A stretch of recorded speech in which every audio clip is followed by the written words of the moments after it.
जय। Yes. Please, your Prime Minister is speaking.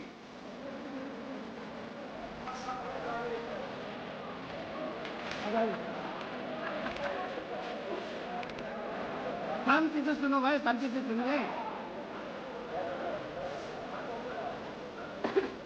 विवाह के बाद अगर सदन मुझे शांति से सुनने के लिए मन बना सके तो मैं बड़ा आभारी हूँ।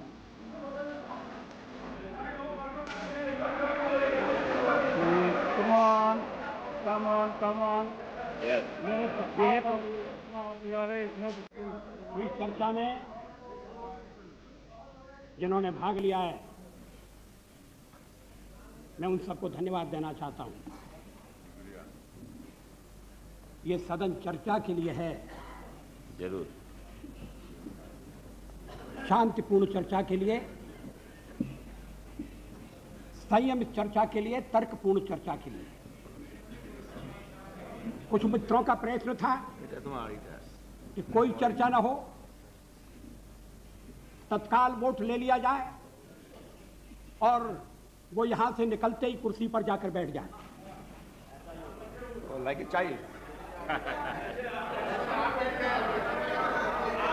उधर से आवाज आ रही है कि ऐसा ही होगा, जैसे आप बैठ गए, और आवाज आ रही है कांग्रेस के बेंचों से।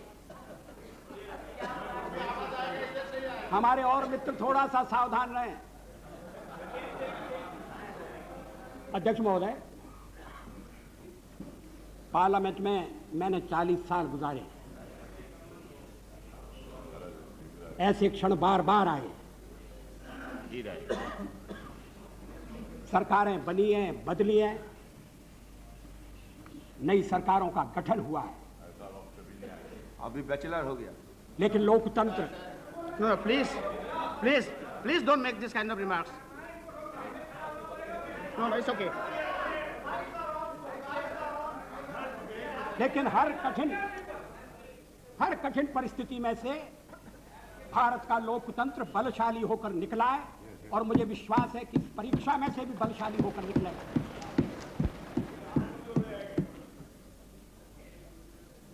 मैंने 40 साल आलोचना की है।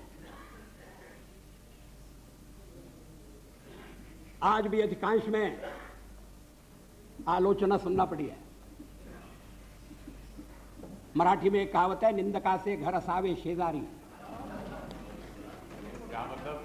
निंदक नियरे राखिए आंगन कुटी छबाए। निंदा करने वाले को पास में रखना चाहिए, चापलूस नहीं तो बिगाड़ देंगे। अगर निंदक रहेगा तो बिना साबुन और पानी के सफाई करता रहेगा। जिन मित्रों ने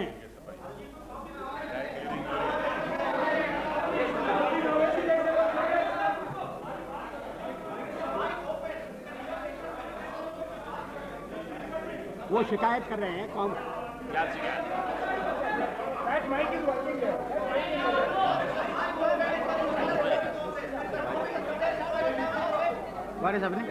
अध्यक्ष महोदय,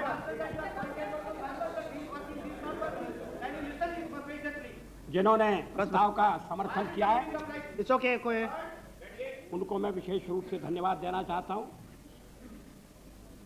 समता पार्टी के नेता श्री जॉर्ज फर्नांडिस, शिवसेना के नेता श्री सरपोतदार, अकाली दल के नेता बरनाला जी और हरियाणा पार्टी के जयप्रकाश जी, इन सब ने प्रस्ताव का समर्थन किया है। जिन्होंने आलोचना की है, मैं उनकी आलोचना का उत्तर दूंगा, मगर मैं विशेष रूप से श्री मरसोली मारान, थिरु मरसोली मारान, उनका उल्लेख करना चाहता हूं। I have a special word of gratitude for my dear friend, Shri Marasoli Maran. Maran, I stand corrected.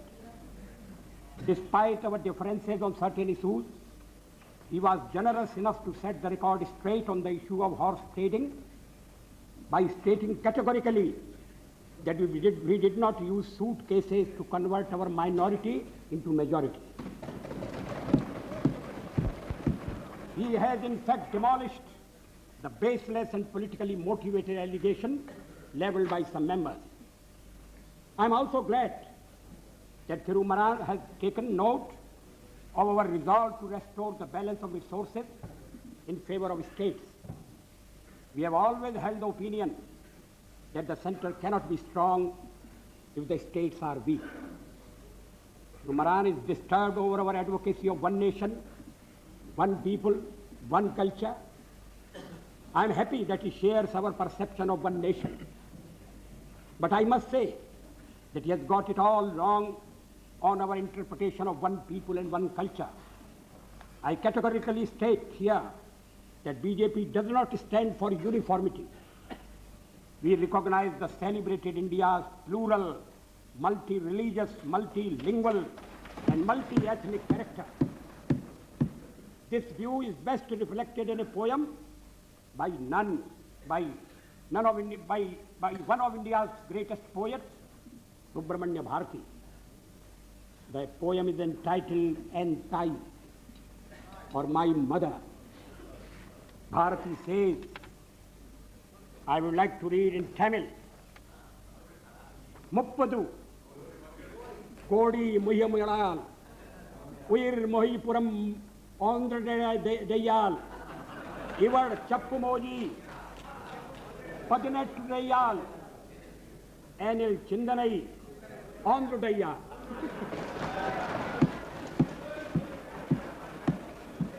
इसका मैं हिंदी में अनुवाद कर दूं.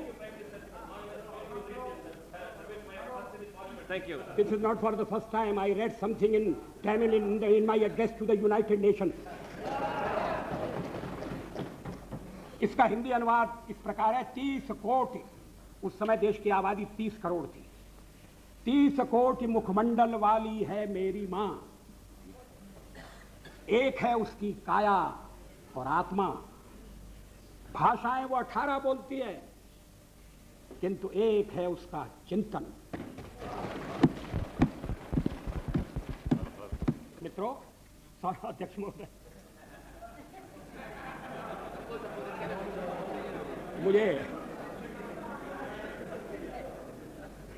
मुझ पर आरोप लगाया गया है और यह आरोप मेरे हृदय में घाव कर गया है. आरोप यह है कि मुझे सत्ता का लोभ हो गया है और मैंने पिछले 10 दिन में जो कुछ किया है वो सत्ता के लोभ के कारण किया है. अभी थोड़ी देर पहले मैंने उल्लेख किया कि मैं 40 साल से सदन का सदस्य हूं. सदस्यों ने मेरा व्यवहार देखा है, मेरा आचरण देखा है. जनता दल के मित्रों के साथ मैं सत्ता में भी रहा हूं. कभी हम सत्ता के लोभ से गलत काम करने के लिए तैयार नहीं. यहां श्री शरद पवार बैठे हैं. जब मेरे मित्र जसवंत सिंह जी भाषण कर रहे थे तो शरद पवार नहीं थे. वो जसवंत सिंह जी कह रहे थे कि किस तरह से शरद पवार ने अपनी पार्टी तोड़कर हमारे साथ सरकार बनाई थी, सत्ता के लिए बनाई थी या महाराष्ट्र के भले के लिए बनाई थी, ये अलग बात है. मगर उन्होंने अपनी पार्टी तोड़कर हमारे साथ सहयोग किया. मैंने तो ऐसा कुछ नहीं किया. बार बार इस चर्चा में एक स्वर जनाए सुनाई दिया है कि भाजपा तो अच्छा है मगर पार्टी ठीक है.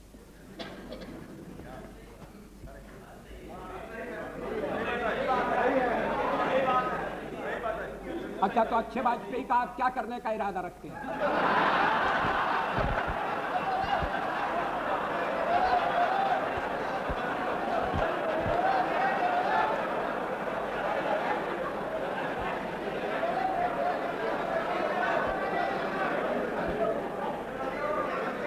अध्यक्ष महोदय, मैं नाम नहीं लेना चाहता.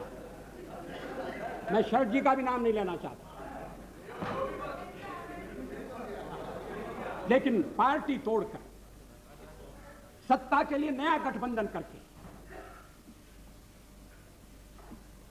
अगर सत्ता हाथ में आती है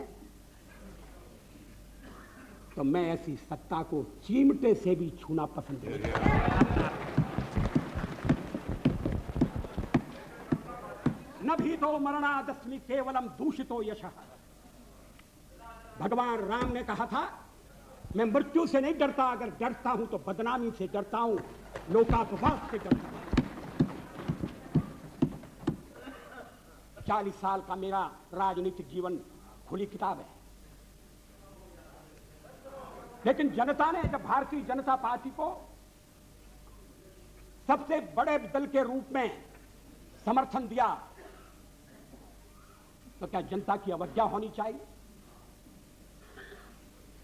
जब राष्ट्रपति ने मुझे बुलाया और सरकार बनाने के लिए बुलाया और कहा कि कल आपके मंत्रियों की शपथ विधि होना चाहिए और 31 तारीख तक आप अपना बहुमत सिद्ध कीजिए, तो क्या मैं मैदान छोड़कर चला जाता? मैं पलायन कर जाता? जिस जनता का हमने विश्वास अर्जित किया है, और आप इकट्ठी भीड़ न करें। मैं अलग अलग पीछे, अब जब मैंने चर्चा आरंभ की थी तब इसका स्पष्टीकरण किया था। क्या यह तथ्य नहीं है कि हम सबसे बड़े दल के रूप में उभरे हैं? अब जो और तर्क दिए जा रहे हैं मैं उन पर आऊंगा। क्या मैं राष्ट्रपति महोदय से कहता कि नहीं, पहले मुझे जरा बात कर लेने दो,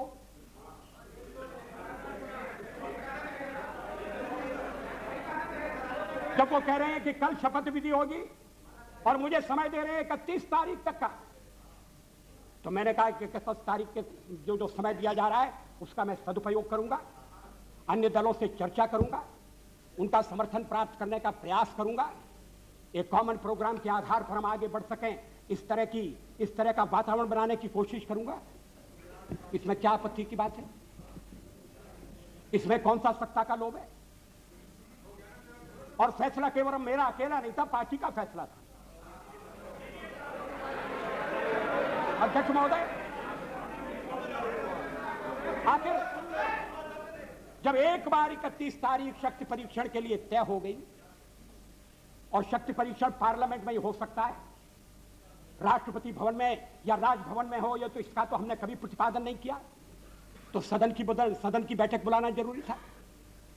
सदन की बैठक में राष्ट्रपति का अभिभाषण जरूरी था।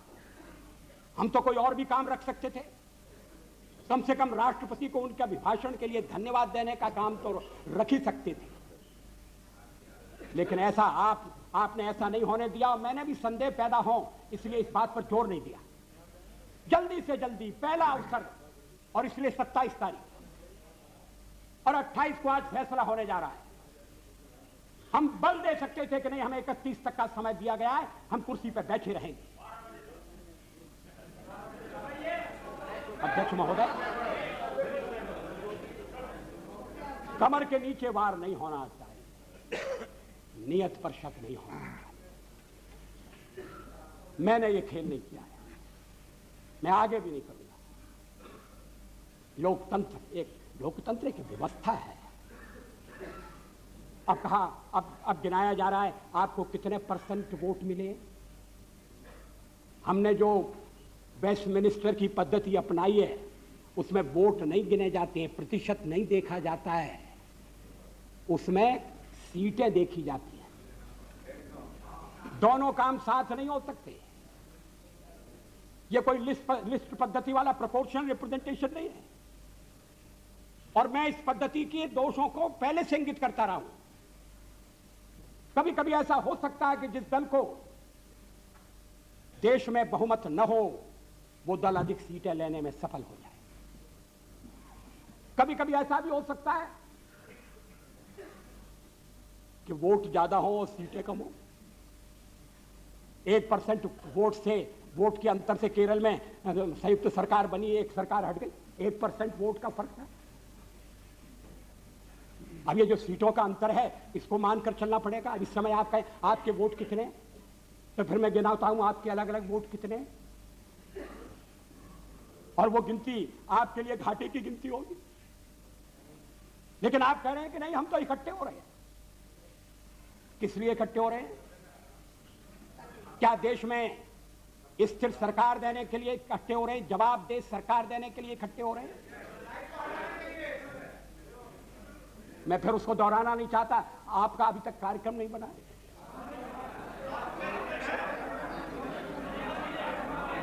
उस कार्यक्रम को लेकर आप जनता के पास नहीं गए।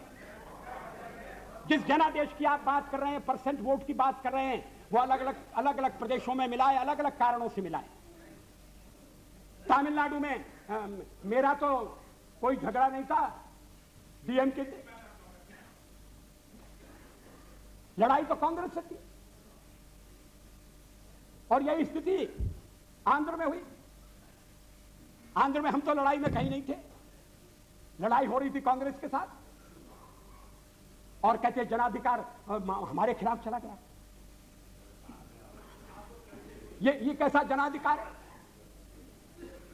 आप कहना, आप कहिए, आप कह रहे हैं, दबे दबे कह रहे हैं, साफ साफ कहिए, खुलकर कहिए कि हम किसी भी कीमत पर आपको सत्ता में नहीं आने देंगे। ये भाषा ठीक नहीं है। इस भाषा के पीछे जो भावना है वो और भी गलत है। हिटलर का हुआ खड़ा किया जा रहा है सदन में, फासिस्ट वाद पैदा हो रहा है। इस तरह की यहां जो पहली बार सदन में आए हैं, जिन्हें सदन की मर्यादा का भी पता नहीं है, वो इस तरह की भाषा बोल रहे हैं। मैं 40 साल से हूं पार्लियामेंट में। हम दल के रूप में काम कर रहे हैं, लोकतंत्र के आधार पर कर रहे हैं। हम चुनाव लड़ते हैं।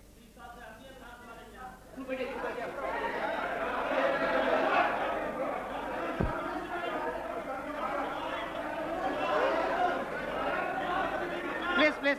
अध्यक्ष महोदय, Please have patience to listen. गठबंधन बनाकर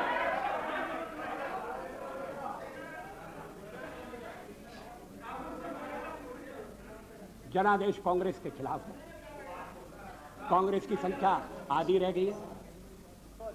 अलग अलग क्षेत्रों में अलग अलग ढंग से लोगों ने अपनी राय प्रकट की है। अब सब अगर इकट्ठे आ रहे हैं और कांग्रेस का समर्थन प्राप्त कर रहे हैं, और कांग्रेस समर्थन देने को तैयार है। कल मेरे मित्र श्री जॉर्ज फर्नांडिस ने जो कुछ कहा, मैं उसको दोहराना नहीं चाहता।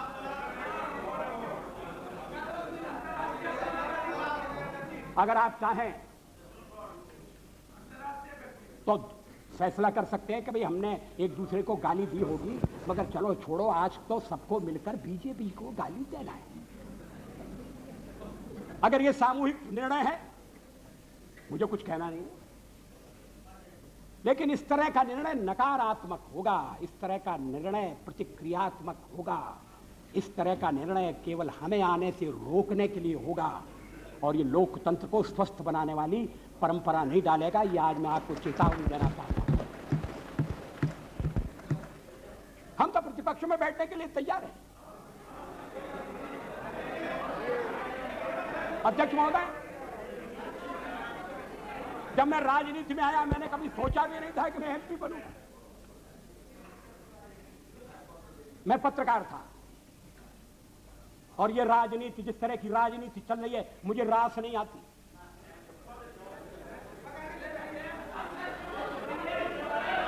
मैं छोड़ना चाहता हूं, मगर राजनीति मुझे नहीं छोड़ती।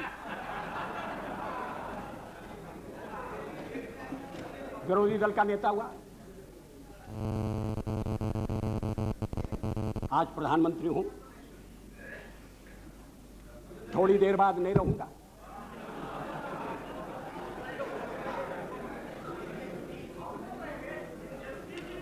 प्रधानमंत्री बनते समय कोई मेरा हृदय आनंद से उछलने लगा, ऐसा नहीं हुआ। और सब कुछ छोड़ छाड़ कर जब चला जाऊंगा, तब भी मेरे मन में किसी तरह की म्लानता होगी, ऐसा आप मत समझिए। लेकिन फिर मैं कुछ मुद्दों को उठाना चाहता हूं।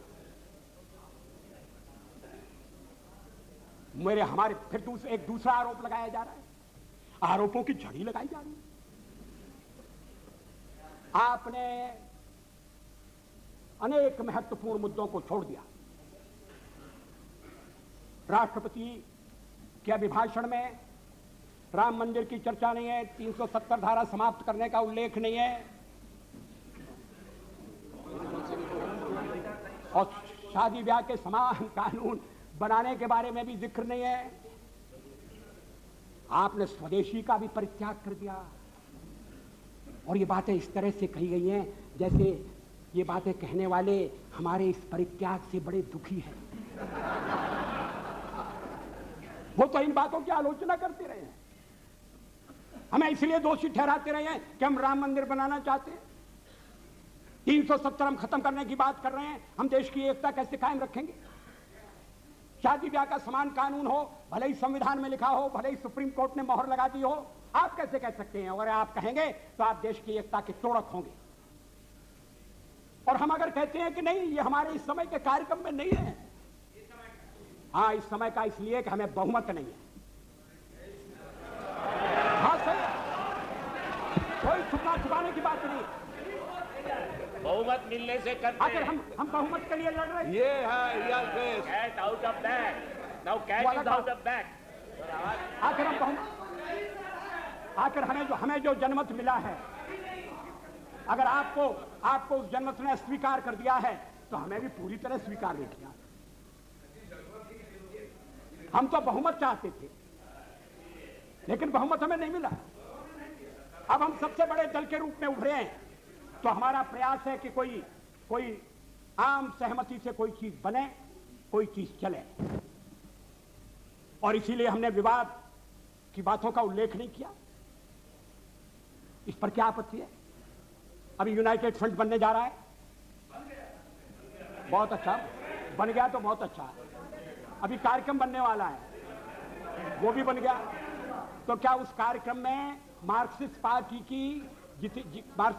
की जितनी भी विचारधारा है, मार्क्सिस्ट पार्टी का जितना कार्यक्रम है, वो ज्यों का त्यों पूरे का पूरा समाविष्ट कर लिया गया है? और अगर कर लिया गया है तो मार्क्सिस्ट पार्टी फिर सरकार से दूर क्यों रह रही है? जब संयुक्त मोर्चा बनता है, जब अनेक दल निकट आते हैं, साथ आते हैं, तो फिर हर एक को कुछ ना कुछ चीज छोड़ना पड़ती है। 1977 में भी हम 370 के समर्थक, 70 को समाप्त करने के समर्थक थे। ये रामविलास जी पासवान बैठे। 1977 में भी हम एटम बम बनाने के हक में थे। लेकिन हमने जब देखा कि लोकतंत्र पर संकट आया है, बाकी की सारी बातें इस समय एक तरफ रखने की जरूरत है और लोकतंत्र को बचाने की आवश्यकता है। इमरजेंसी के कारण लोकतंत्र खतरे में पड़ा था, देश एक जेल खाने में बदल गया था। हमने कहा कि मिलकर चलें और इस आने वाले अधिनायकवाद को रोकें। किसी ने हमको उस समय नहीं कहा कि आप 370 कहां छोड़ाए, किसी ने नहीं कहा और ठीक नहीं कहा। जब आप संयुक्त मोर्चा बनाएंगे तो हर एक पार्टी को थोड़ा थोड़ा अपना छोड़ना पड़ेगा, अपना थोड़े अपने विचारों को, कार्यक्रमों को अलग रखना पड़ेगा। और राष्ट्रपति ने अगर 31 तारीख तक का समय दिया तो इसीलिए दिया, राष्ट्रपति को मालूम था कि मेरा बहुमत नहीं है, लेकिन बड़ी पार्टी के रूप में उन्होंने बुलाया और 31 तक का समय दिया। और दलों से बात करो, विचार विनिमय करो, इस बात का प्रयत्न करो कि कोई स्थिर सरकार बन जाए, स्थायी सरकार बन जाए। ये और देशों में भी होता है और ये होने लगा था। इसलिए कि आपने सबसे ज्यादा टांग अड़ाई।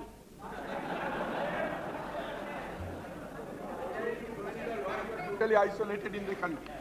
Why don't you consider that? We are not isolated. Yes, you are.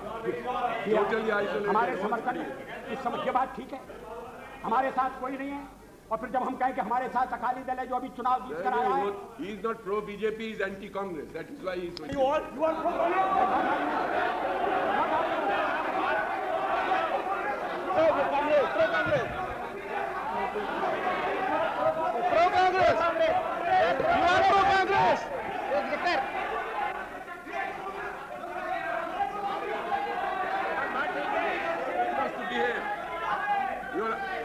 You ask your members to behave.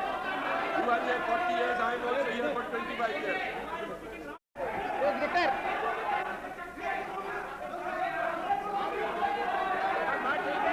Members to behave.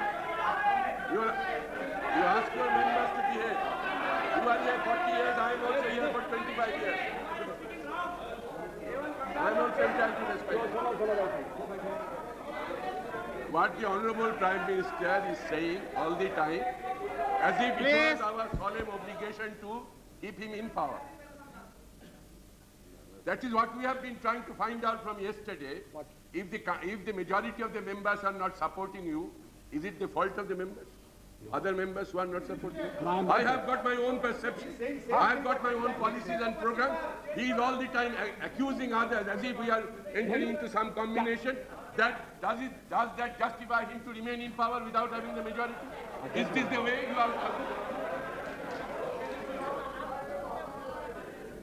कल से मैं आलोचना सुन रहा हूं और जरा सी आलोचना इनसे सहन नहीं हो रही है।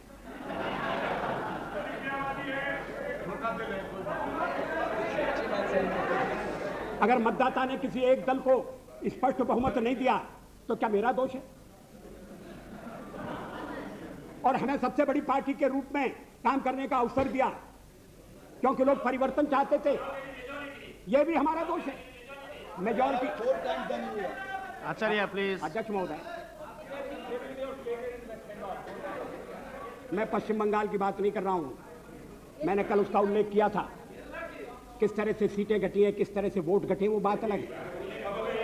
Come back to power with 2/3 majority. Don't forget. For the fifth मगर time. कम हुआ। For the fifth time. I think it's It's okay. world record. Mr. Chatterjee, please let the Prime Minister speak. अध्यक्ष महोदय, ये बात मेरी समझ में नहीं आती। अरे आप साफ हो जाओगे भाई। Please. कि दो दल अलग अलग चुनाव लड़े थे, दो दल अलग अलग चुनाव लड़े थे, एक दूसरे के विरुद्ध चुनाव लड़े थे। वो अब साथ आने के बाद ये कह रहे हैं कि मैंडेट मिला है बीजेपी के खिलाफ, नहीं लड़े और उसके लिए 82% लोगों ने वोट दिया है। ये विचित्र तर्क दिया जा रहा है। आप यूनाइट कर चुके हैं, ये बहुत अच्छी बात है, हमारे सामने नहीं है। I was talking about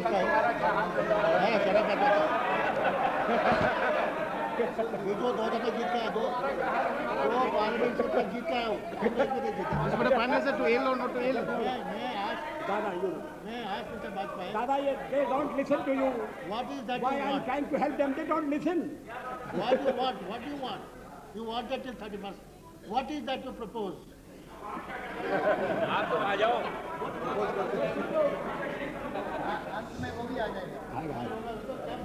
Have some patience. Let the Prime Minister continue. Please continue. मगर इतनी चर्चा चली, पहले तो आप चर्चा ही नहीं चाहते थे,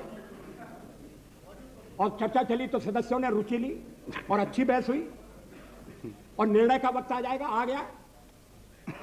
अभी भी आपको परेशानी हो रही है इतनी जल्दी सत्ता में जाने की। मुझे वो दिन याद है जब जनता पार्टी को तोड़कर आप चौधरी चरण सिंह जी को साउथ ब्लॉक ले गए थे और उनकी कुर्सी के पीछे खड़े होकर आपने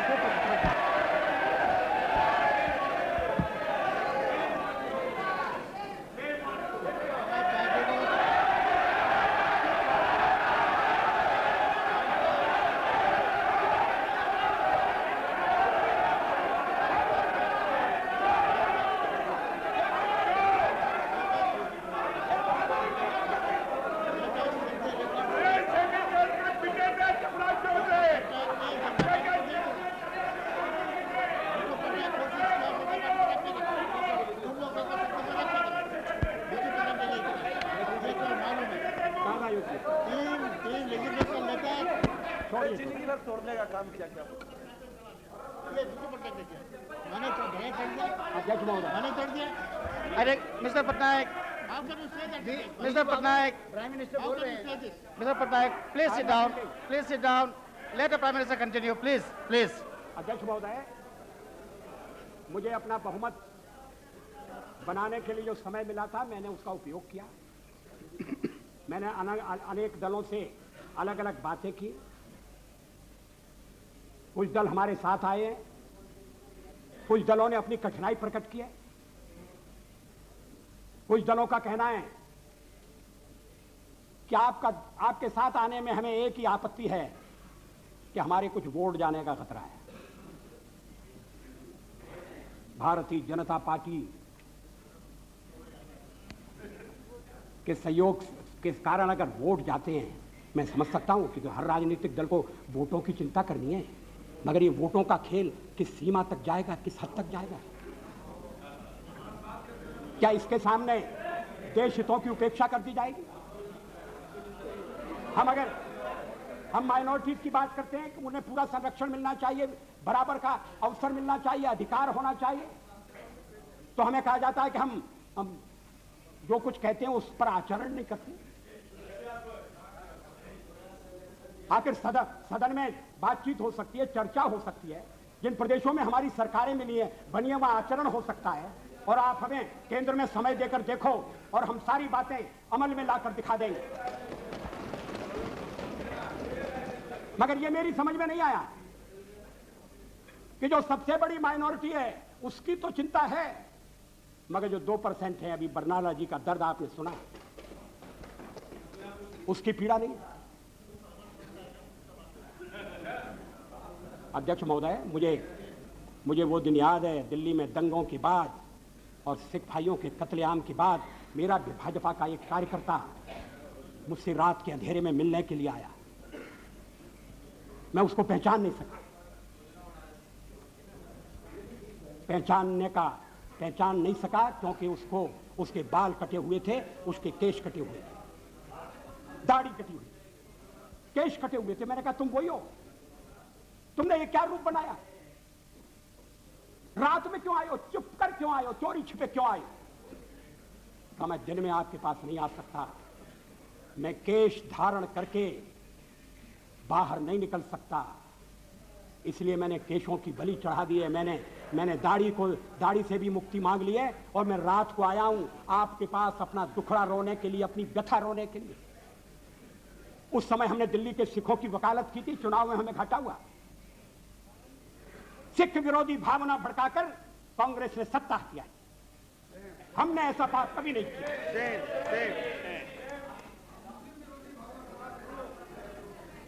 दोनों गलत है, मगर आप सिखों पर हुए अत्याचार की निंदा नहीं करते। बिल्कुल करते हैं, नहीं 10 साल बहुत बार किया है, हाउस में किया है, कितने बार किया है, पार्लियामेंट में कब किया? हाउस में कभी सारे अपराधी पकड़े नहीं गए। number of times we raised this issue. Why is making such allegation? मुलायम जी, वही आज भाजपाई बन करके और उन्होंने सिखों को लखनऊ में लूटा। वही बिल्कुल हम नाम please sit down, please sit down. चलो, मेरे मित्र श्री मुलायम सिंह जी इस मामले में न बोले तो ज्यादा अच्छा होगा। उनके शासनकाल में, प्लीज सिट डाउन, उनके शासनकाल में जिस तरह से उत्तरांचल की मांग करने वाली महिलाओं के साथ जो दिल्ली प्रदर्शन के लिए आना चाहती थी, बलात्कार हुआ जो कोर्ट ने जिसकी पुष्टि कर दी है, उसके बाद मुलायम सिंह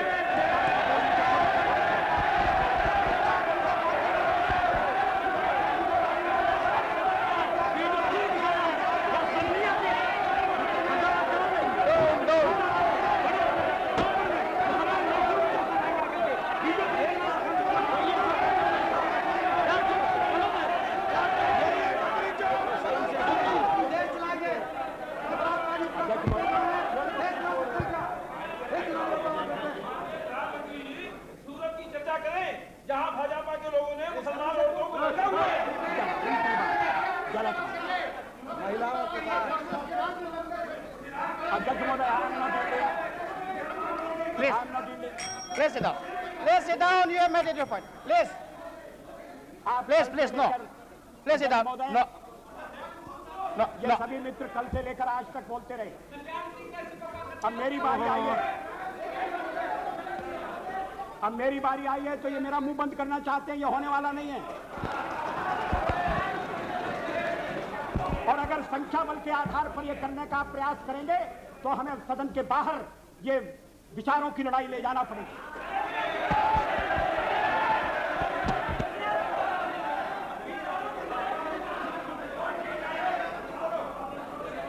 अध्यक्ष महोदय,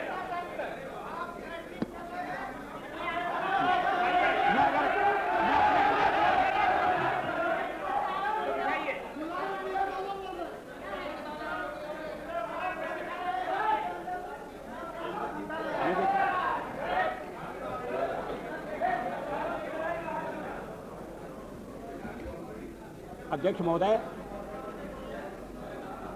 मैं फिर Please. जहां से मैंने आरंभ किया था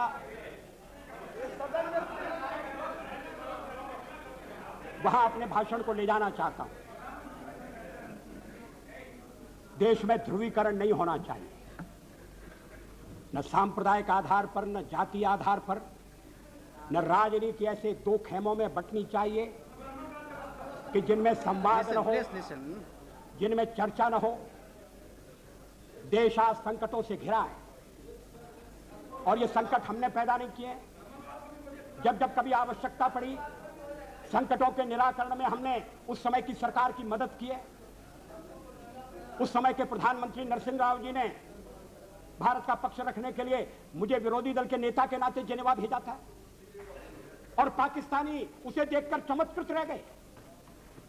उन्होंने कहा कि ये कहां से आए हैं, क्योंकि उनके यहां विरोधी दल का नेता ऐसे राष्ट्रीय कार्य में भी सहयोग देने के लिए तैयार नहीं होता। वो हर जगह अपने सरकार को गिराने के काम में लगा रहता है। ये हमारी परंपरा नहीं है, ये हमारी प्रकृति नहीं है और मैं चाहता हूं ये परंपरा बनी रहे, ये प्रकृति बनी रहे।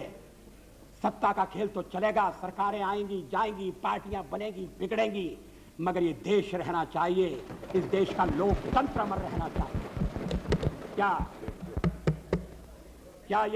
क्या ये आज के वातावरण में कठिन काम नहीं हो गया है? ये चर्चा तो आज समाप्त हो जाएगी, मगर कल से जो अध्याय शुरू होगा उस अध्याय पर थोड़ा गौर करने की जरूरत है। ये कटुता बढ़ना नहीं चाहिए। मैं नहीं जानता यूनाइटेड फ्रंट ने श्री देवेगौड़ा को किस आधार पर अपना चौथे नंबर का नेता चुना है। वो यूनाइटेड फ्रंट की फर्स्ट चॉइस नहीं थे, वो तो फोर्थ चॉइस थे। मगर जो इनकी फोर्थ चॉइस थे अब वो देश की फर्स्ट चॉइस होने वाले हैं।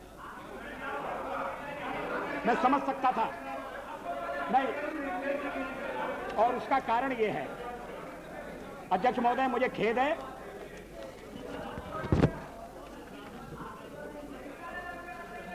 खेद है कि इस चर्चा में ऐसे संगठनों का नाम लिया गया, उन्हें यहां घसीटने की कोशिश की गई जो स्वतंत्र संगठन है, जो अपने राष्ट्र निर्माण में, चरित्र निर्माण के काम में लगे। मेरा इरादा, मेरा उल्लेख आरएसएस से है। आरएसएस के विचारों से किसी का मतभेद हो सकता है, लेकिन आरएसएस पर जिस तरह के आरोप लगाए गए उन तरह के आरोपों की कोई आवश्यकता नहीं थी। और कांग्रेस पार्टी में और दलों में भी आरएसएस के रचनात्मक काम के लिए लोगों के दिलों में आदर है, सहयोग है। अगर वो दुखियों की बस्ती में जाकर काम करते हैं, अगर वो जाकर आदिवासी इलाकों में शिक्षा का प्रसार करते हैं, तो इसके लिए उनका अभिनंदन होना चाहिए, इसलिए उनको पूरा सहयोग दिया जाना चाहिए। अध्यक्ष महोदय, और यूनाइटेड फ्रंट में भी आप जिन्हें नेता बनाने जा रहे हैं श्री देवेगौड़ा जी, वो भी आरएसएस की अच्छाइयों से परिचित हैं और आरएसएस की प्रशंसा कर चुके हैं। अभी आरएसएस की 20th एनिवर्सरी हुई थी। आरएसएस की ओर से समर्थन करने के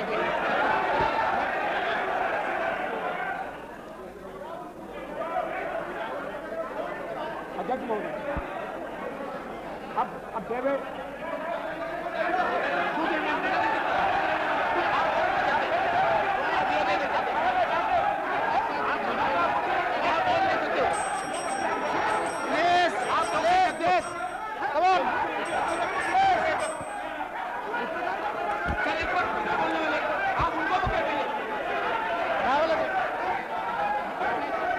Mr.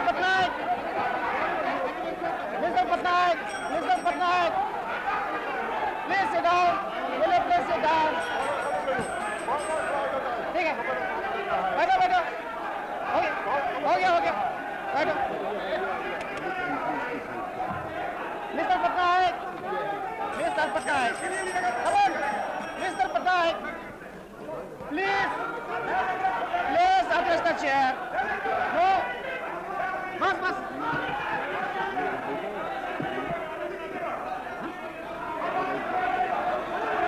Yes. Come on. No. Place it up. अरे क्या हो रहा है?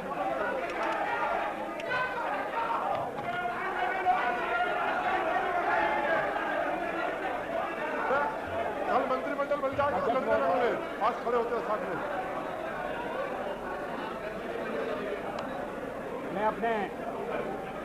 मैं अपने दल के सदस्यों से कहना चाहता हूं। हो गया भाई, हो गया। Enough. No, it's enough. Enough.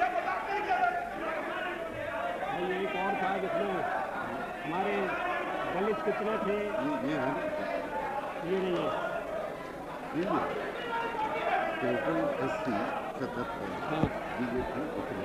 अध्यक्ष महोदय,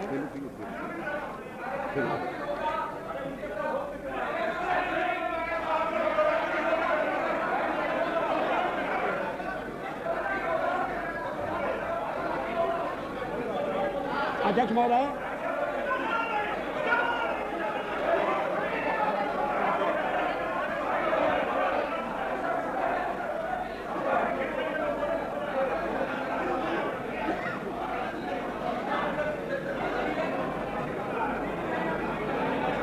अध्यक्ष महोदय, Order, please.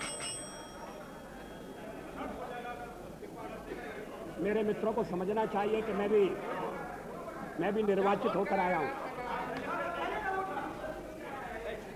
उन्हें यह भी समझना चाहिए कि मैं सबसे बड़ी पार्टी के नेता के नाते राष्ट्रपति महोदय द्वारा प्रधानमंत्री नियुक्त हुआ हूं। प्रधानमंत्री के निर्देश के कारण और निर्देश के आधार पर मैं विश्वास मत लेकर आया हूं। राष्ट्रपति, अब अगर चर्चा होती है और उसमें बिजू पटनायक जैसा वरिष्ठ नेता मुझे टोकता है। Please, Mr. Patnaik, you don't have to react for everything. Mr. Patnaik, you are the senior most, one of the senior most leaders of the country. Please, you don't have to react for everything. अध्यक्ष महोदय, मैं इस बात का उल्लेख कर रहा था कि इस देश में जो देशभक्त हैं, विवेकवान हैं और जो अंतःकरण से भारत का भला चाहते हैं, वो आरएसएस के संपर्क में आए। वो जानते हैं कि संगठन देश हित की सेवा के लिए समर्पित है। और अभी और मैं इसका ताजा उदाहरण देता हूं। मैं इस बात का उल्लेख नहीं कर रहा कि चीनी आक्रमण के बाद पंडित नेहरू के नेतृत्व में रिपब्लिक परेड के दौरान जिन स्वयंसेवी संगठनों को अपनी एकजुटता प्रकट करने के लिए बुलाया गया था, उनमें आरएसएस भी था। स्वर्गीय, उसमें कम्युनिस्ट नहीं थे। कम्युनिस्ट तो क्या भूमिका अदा कर रहे थे मैं कहना नहीं चाहता। श्री लाल बहादुर शास्त्री के जमाने में वो भी भारत के प्रधानमंत्री थे, लोकप्रिय प्रधानमंत्री थे। जब देश पाकिस्तान के साथ हमारी लड़ाई हुई और उन्हें दिल्ली में कंट्रोल करने के लिए और ऐसे शिक्षित लोगों की आवश्यकता थी, तो आरएसएस के स्वयंसेवक यहां कंट्रोल करते थे, ट्रैफिक को कंट्रोल करते थे। किसी ने उन पर आपत्ति नहीं की। अभी इमरजेंसी के खिलाफ अभी बेंगलोर में एक सम्मेलन हुआ था और जिसको संज्ञा दी गई थी सेकंड फ्रीडम स्ट्रगल की, और उसमें श्री देवेगौड़ा उपस्थित थे। उन्होंने जो भाषण दिया उसका अंश मेरे पास है। मैं कोट कर रहा हूं, RSS is a spotless organisation. In my 40 years, वो तो देवेगौड़ा जी तो यहाँ है नहीं।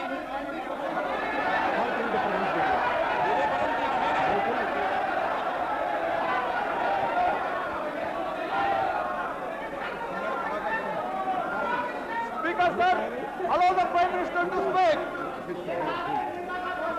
अध्यक्ष महोदय क्या हो रहा है? that. Allow the Prime Minister to put forth the facts.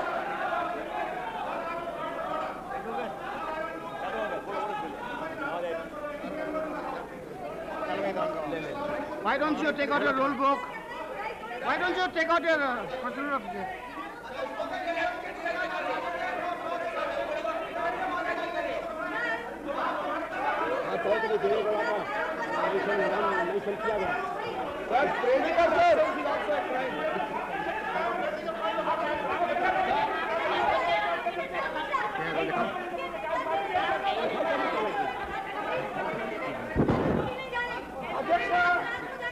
अध्यक्ष महोदय, क्या उनकी किताब से उल्लेख दे रहे हैं या किसी हाउस का प्रोसीडिंग है? But taking name of somebody. What is the rule about taking name of somebody?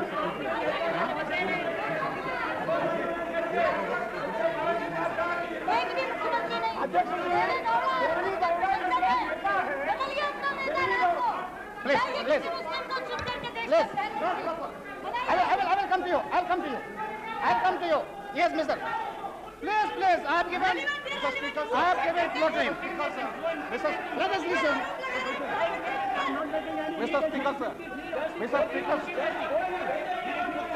Please. Mr. Loda. Justice Loda. I have given time to him. He'll come to you. Mr. Speaker, sir, I just want to draw your attention. Please, madam. Any member in this house has every right to quote any document provided. You were quoting previously. Just a moment, let me finish. Right? Mr. Speaker, sir, but without any document, before authentication and before your prior permission, and that too, if any person is absent about him, nothing should be made public because he has no right to reply to this house, sir. Therefore, the Honorable Prime Minister, who was telling that he is having 40 years... Come on, under what rules? So he is quoting one document. Your point of order is under what rules? I said already. Come on. Under Rule 115, sir, the member which is once misquoting and directing and unnecessarily making this allegation against Mr. Davegowda, having no evidence, and the record is absolutely false and fabricated. Absolutely false and fabricated. He is trying to malign Mr. Davegowda in a manner that he is trying to make confusion among the United Front. That is his intent, sir. And the Honorable Prime Minister should know he was talking below the bed. He is very much going to the debate. Sir, but again I am trying to several newspapers in Bangalore which can authenticate the statement of Devegowda where he said about RSS, Nishkalanka Charitrena Devegowda. I can give you Kannada Prabha to Indian Express and it is authenticated. It is quoted from newspaper, sir. What is nothing in it? What is nothing in it? Yes, Speaker, sir, it's gone published in almost all the newspapers of Karnataka. I will allow you. One by one, please. One by one. Mr. Ahmed, I will come to you. Listen, Speaker, sir, what happened to your ears? Do you have ears? Have you got ears or not? Come on. Sit down. I have given him the permission to speak first. Sir, I draw your attention to Rule 353. No allegation of a deformity or incrimination. It is not an allegation made by a member against any person unless the member has given adequate advance notice to the Speaker and also to the Minister concerned so that the Minister may be able to make an... No, not only Minister, members also. Already got in the rules. Members also. Therefore, sir, I just... Can any member... Chair can assist us also in this matter. So the Chair can assist also. Can any member... Yes, exactly. Rule पढ़ते नहीं है, एक rule 353 पढ़ा है। अरे rule पढ़िए ना, आप पढ़ा रहे हैं। ठीक है, आप पढ़िए ना। हमने पढ़ा, हमको जवाब नहीं आता। आप पढ़ लीजिए 353. What are the statements? Prime Minister is telling. Mr. Minister is almost all the newspapers of Karnataka. Honorable Speaker. जवाब नहीं आता, बोलो, एक सब बोलती हूँ। Sir, again, sir.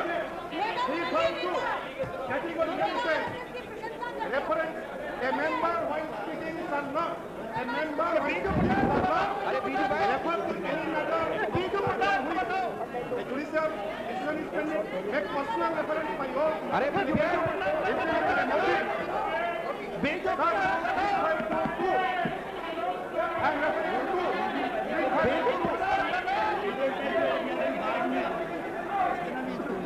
Rule 3522.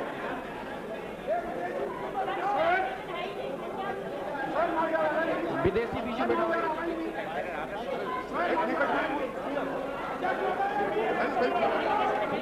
Yes. Have you finished? Mr. Jena, have you finished? Anyway, you have finished. Honorable Speaker, the rule 353. Let us listen to him. Sir, the rule 353 is very clear. No allegation of a defamatory or incriminatory nature shall be made by a member against the person unless the member वगैरह वगैरह। अध्यक्ष जी, इसमें न कोई allegation है, न इसमें कोई डिफेमेटरी है, उनके बारे में तो अच्छा कहा, लेकिन राष्ट्रीय स्वयंसेवक के सरसंघचालक गोवलकर गुरुजी के बारे में उन्होंने जो चाहे वो कहा। अध्यक्ष जी, वो रिकॉर्ड से निकलना चाहिए। गोवलकर गुरुजी जिनका निधन हुआ है, जो आज नहीं है, जिनके बारे में इंद्रजीत गुप्ता जैसे वो सीनियर जिनसे हमने शपथ ली, ऐसे व्यक्ति ने जो कहा है, ये तो गोवलकर गुरुजी के बारे में तो रिकॉर्ड से निकलना चाहिए। लेकिन देवेगौड़ा जी के बारे में जो कहा है, जो उनके कल नेता होने वाले हैं, उन्होंने जो कोई अच्छी बात कही, वो ये नियम के अनुसार है और इसमें कोई गलती नहीं है। ऐसा Speaker sir, whatever Prime Minister is telling is a fact. Actually, sit down. You sit down. You have to make your point. Wait.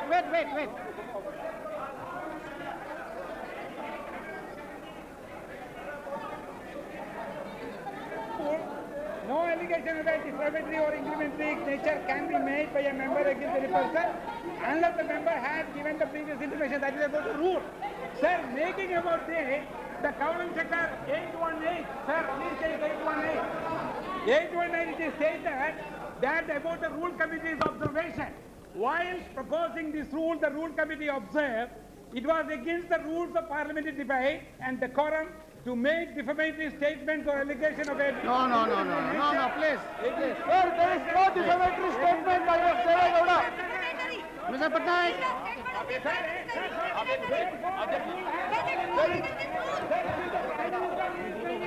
Mr. Question to be decided. You know, I think it will be. I don't like to give a final ruling on that. If the Prime Minister can avoid it at the moment. Yes. I'm sorry. Will you allow me to? Yeah, Prime Minister. अध्यक्ष महोदय, मैं बेंगलोर में आयोजित एक समारोह का उल्लेख कर रहा हूं कि समारोह में अन्य लोगों के अलावा श्री देवेगौड़ा उपस्थित थे। वो इमरजेंसी के खिलाफ आयोजित समारोह था। वो उस समारोह की तारीख है 26 जून 1995। अगर श्री देवेगौड़ा का बयान गलत होता, अगर जो अखबार में छपाए, और क्या सब अखबारों में गलत बयान छपता? आप सुनिए। No, please. अध्यक्ष महोदय, इस बयान का कोई खंडन नहीं आया।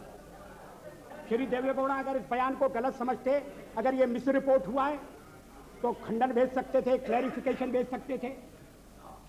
ऐसा तो उन्होंने नहीं किया। अब अध्यक्ष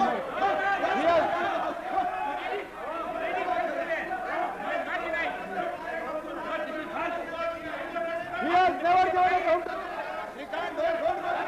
The statement has come in all the newspapers. It has come in almost all the newspapers of Karnataka. Mr. Speaker, sir, this statement has never been denied. It has never been contradicted. It stands as it is. We have never seen any contradiction. Show me the contradiction. We don't have any publication. Yeah, we have the statement. अध्यक्ष महोदय, how can you prevent him from reading this? Misleading now. Joshi ji, Mr. Prime Minister, now the honourable member Mrs. Jena is now on record. Please. Please. अरे सुनो भाई, क्या आप लोग क्या बात कर रहा है? Sir, please tell them. Sir, we have an audio and video cassette of that program. We have the audio and video cassette of that program. What he's saying, I'm ready to submit in the House the audio and video cassette of the program. Let the regular say it. We have an audio and video cassette. What he's talking about. Yes, we are. He's misleading the House. I can give you the audio and video cassette of the program. अरे बाबा चुप रहो ना. The House should not come to this level. I can give the audio and video cassette. हमने programme किया, we organized the program. He came to our office. I have the audio and video cassette. I didn't give it to him.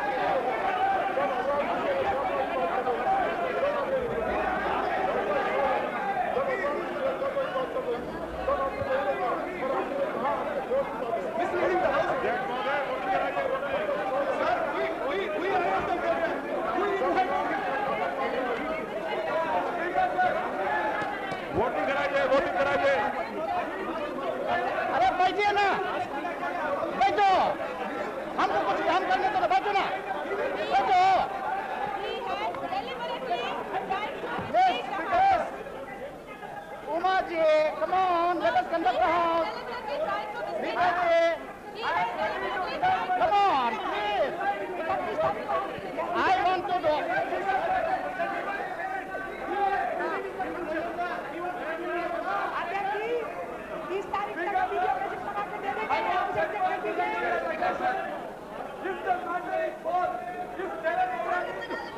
No minister.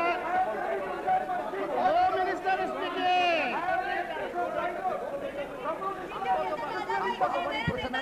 अरे बाबा, लो minister को बोलने दो. कानून मंत्री जी को बोलने दो. Are you finished?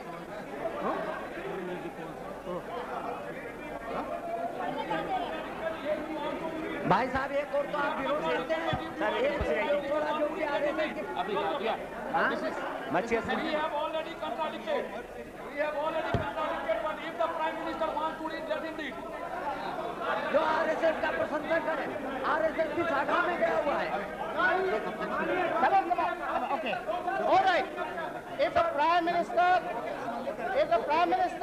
सुनो बाबा, if the Prime Minister is willing to authenticate the document, go ahead. Mr. Speaker, apart from authenticating the document, we have not some present who was present at this meeting. Sir, I submit only one thing. Prime Minister is agreed. I submit only one thing for your consideration. Yeah. It is not a small thing that has been said, sir, that the Prime Minister authenticated the document. Please reflect on what you have said. No, a member who quotes a Yes, sir, particular because sentence. You, sir, I do not wish to argue. No. But you said, you first denied Okay, the right to... I modify my members say- statement. Then Whether the these honourable members member. say that you can quote it, Okay. you go to this. I modify my statement. The honourable member who is quoting, if he is willing to authenticate, it can be quoted. Mr. Speaker, sir. No. No. No. Will you kindly hear me for 2 minutes? Mr. Speaker, I insist that you hear us. The law minister.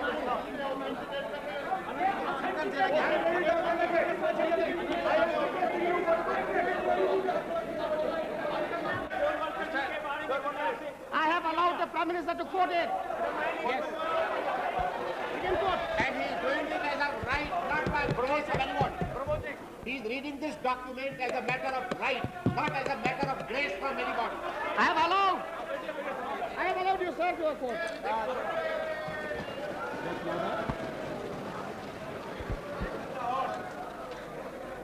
How much time? I am not responsible for this. I am sorry. I must have my say.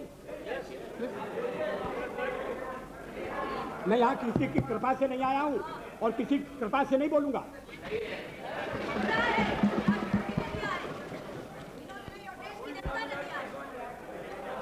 इस चर्चा में RSS का नाम मैंने नहीं लिया. इस चर्चा में आरएसएस का नाम कॉमरेड इंद्रजीत गुप्ता ने लिया। उन्होंने आरएसएस के साथ हमारे संबंधों का भी निरूपण किया। अब आरएसएस के बारे में क्या राय है, और अगर श्री देवेगौड़ा जैसे व्यक्ति की राय है तो ये अभी तक क्या हुआ था?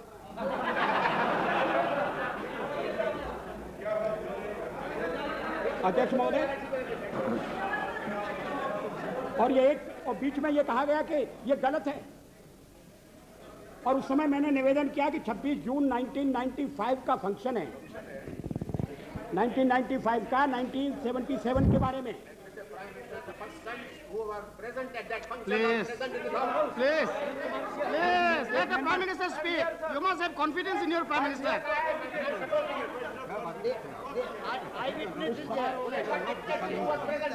उस समारोह में ठीक है ना। Sir, with due respect to every time you say your Prime Minister. Our Prime Minister. Prime Minister is Prime Minister. Okay, Prime Minister. You should not say your Prime Minister. Prime Minister, yes. Please. अध्यक्ष महोदय, RSS ये देवेगौड़ा ने जो कुछ कहा वो इस प्रकार है। RSS is a spotless organisation. In my 40 years long political life, not even once I have criticized RSS. The Chief Minister said that he is telling this with utmost responsibility. He said that he has no two opinions regarding RSS active role during emergency. People who were with Mrs. Gandhi during emergency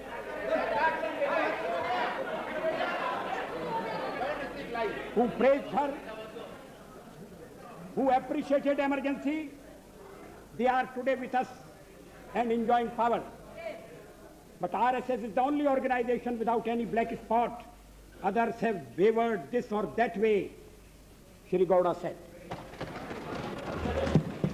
अध्यक्ष महोदय,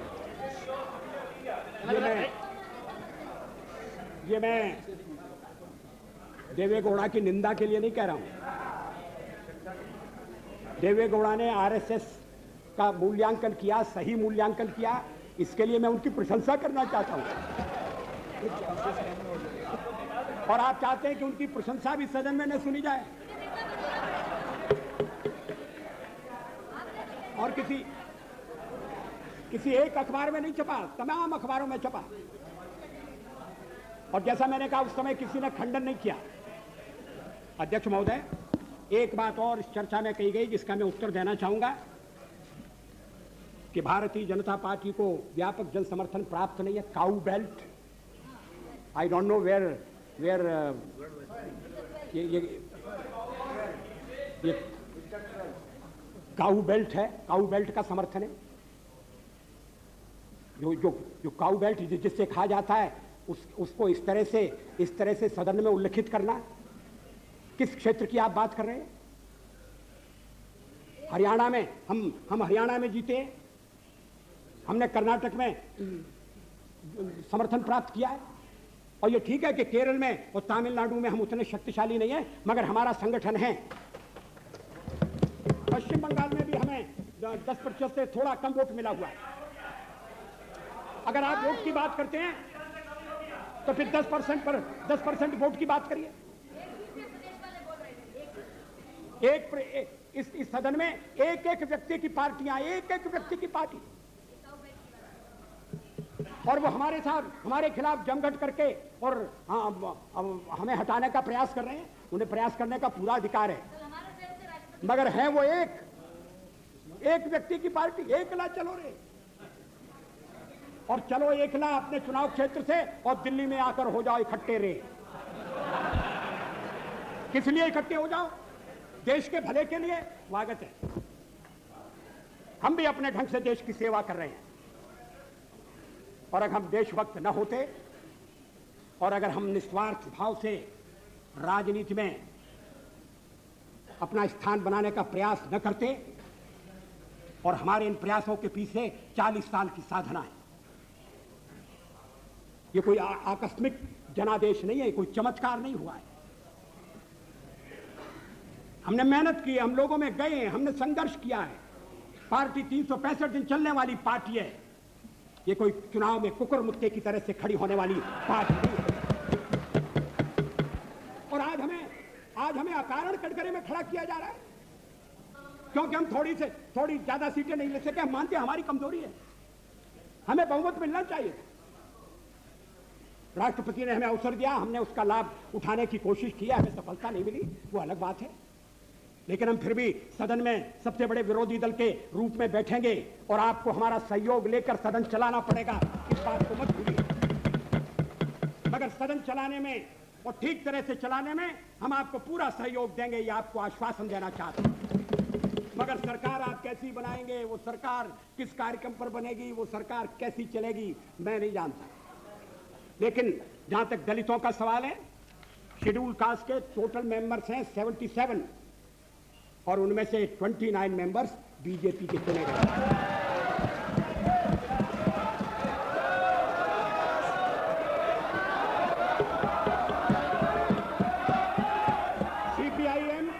CPIM के 5 member हैं, CPI 1 member है, Congress 15 member है, Janata Dal 7 member है और सबसे ज्यादा हमारे मेंबर हैं।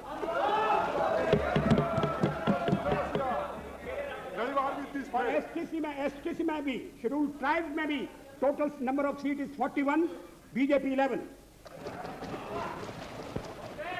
हमारा जनाधार नहीं है, हमें लोगों का व्यापक समर्थन प्राप्त नहीं है।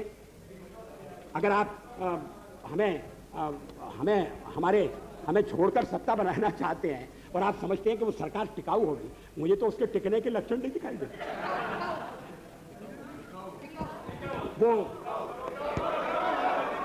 पहले तो उसका जन्म लेना कठिन है, जन्म लेने के बाद जीवित रहना कठिन है। और ये सरकार अंतर विरोधों में घिरी हुई देश का कितना लाभ कर सकेगी, ये एक प्रश्नवाचक चिन्ह है। हर बात के लिए आपको कांग्रेस के पास दौड़ना पड़ेगा। और जब आप उन पर निर्भर हो जाएंगे, अभी तो मैं नहीं जानता, पहले चर्चा हुई थी, कुछ शर्तें लगाई जा रही, फिर चर्चा हुई कि कोऑर्डिनेटिंग कमेटी बनाना पड़ेगी। फ्लोर पर भी हम लोग कोऑर्डिनेशन करते हैं, उसके बिना तो सदन नहीं चलता। आप सारा देश चलाना चाहते हैं, बड़ी अच्छी बात है, हमारी शुभकामनाएं आपके साथ हैं। हम अपने देश की सेवा के कार्य में जुटे रहेंगे। हम संख्या बल के सामने सर झुकाते हैं और आपको विश्वास दिलाते हैं कि जो कार्य हमने अपने हाथ में लिया है, ये जब तक राष्ट्रीय उद्देश्य पूरा नहीं कर लेंगे तब तक विश्राम से नहीं बैठेंगे, तब तक आराम से नहीं बैठेंगे। अपना राष्ट्र से बात करने वाला